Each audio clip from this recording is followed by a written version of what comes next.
सबई पुंसां परो धर्मो यतो भक्तिरदोक्षजे अहेतुक्य प्रतिहता यात्मा संप्रसेदते। जीव का परम धर्म है कि भगवान के चरणों में प्रेम हो जाए, प्रीति हो जाए। और वो प्रीति भक्ति किस प्रकार से हो, उसके दो विश्लेषण, अहेतुकी और अप्रतिहता। अहेतुकी भक्ति का मतलब होता है कि भगवान की हम भक्ति करें परंतु प्रभु से कुछ मांगे। देखो, हम बार बार प्रभु से जब मांगते हैं तो हमें ऐसा लगता है कि वो अंतर्यामी नहीं है।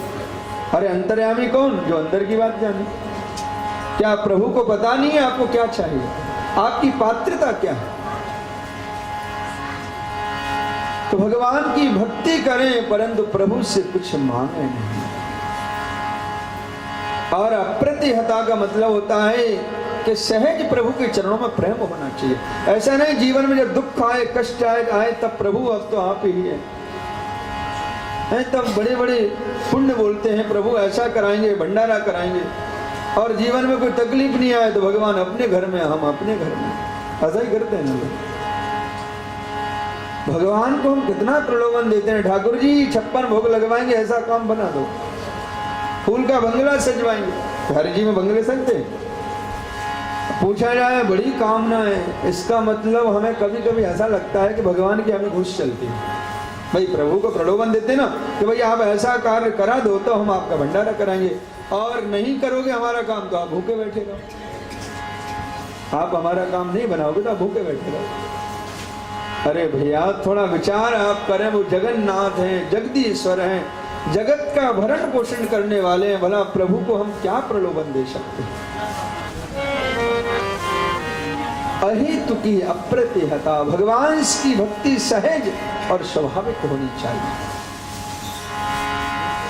जो भी कर्म करें उसका संबंध प्रभु से जोड़े,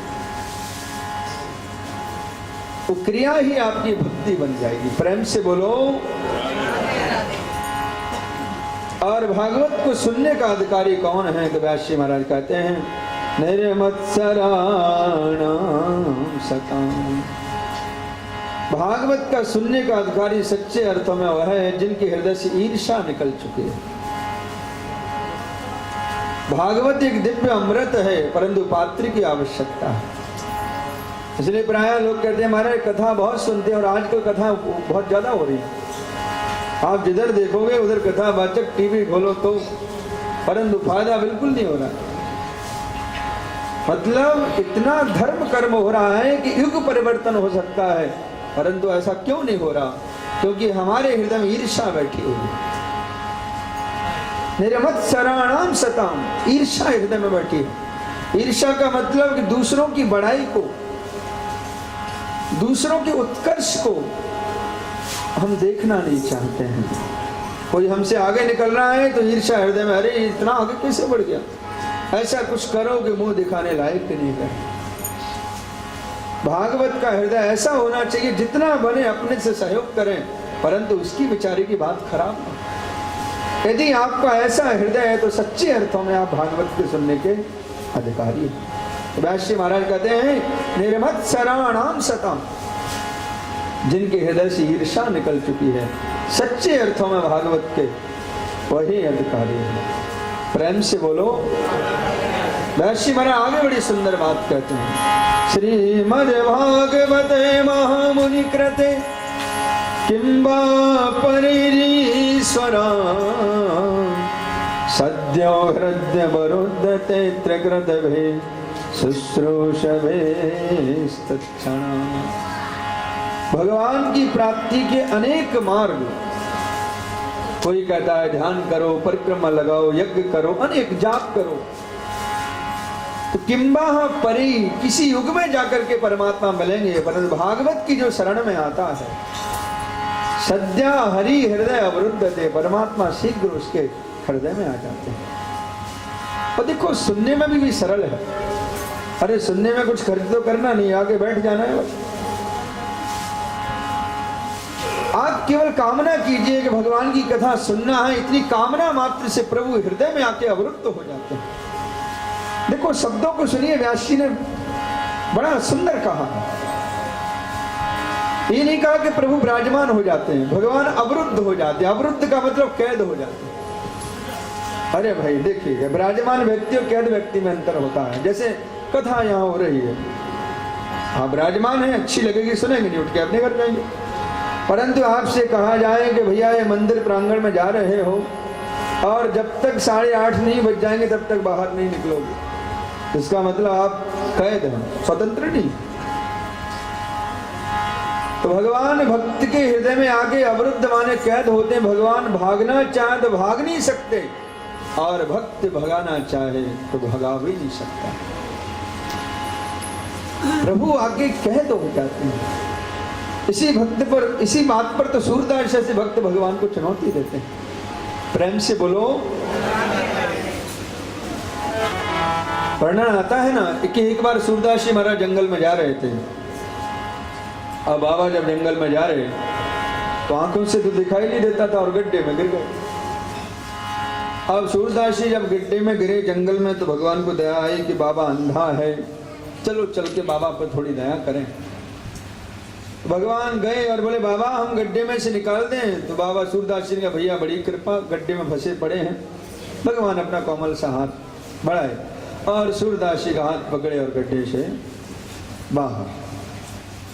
हाँ, भगवान के श्री अंग का जब स्पर्श हुआ तो सूरदास जी का शरीर रोमांचित हो गया। कितना सुंदर सुकोमल हाथ है।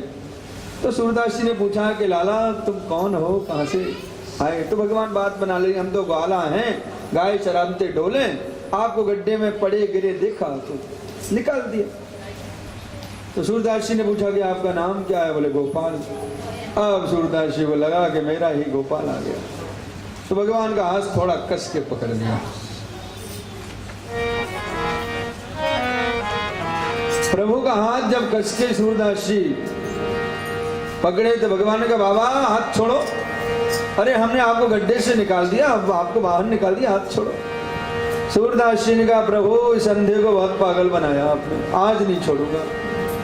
भगवान बोले बाबा छोड़ो। बोले नहीं छोड़ूंगा। अब सूरदास जी ने कस के प्रभु का हाथ जब पकड़ लिया, परंतु भगवान ऐसा झटका लगाए कि हाथ छुड़ा करके भागे चले गए। अब प्रभु भागे भागे चले गए, परंतु सूरदास जी भगवान को बड़ी खरी खरी सुनाई। क्या? हाथ छुड़ाए जात हो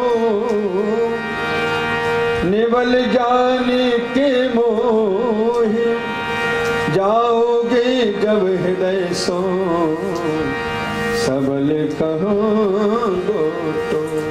प्रभु मुझे अंधे से हाथ छुड़ाने में आपका कौन सा बल है? यदि आप बलवान हैं तो मेरे हृदय से निकलते हो। कहने का तात्पर्य भगवान भागना चाहे तो भाग नहीं सकते, और भक्त भगाना चाहे तो भगा नहीं सकता। प्रभु भक्त के हृदय में आके विराजमान हो जाते हैं। परंतु ध्यान से सुनिए, बड़ी अच्छी बात है। शुश्रूष भी, सुनने की कामना मात्र से। लेकिन आगे वैश्य कहते कृत भी।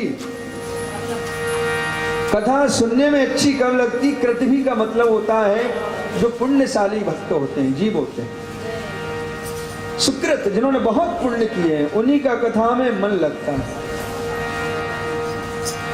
श्री वल्लभाचार्य जी महाराज बड़ा सुंदर अर्थ करते हैं भाटिया जी कि पुण्यों के फल से भगवान की कथा नहीं मिलती है।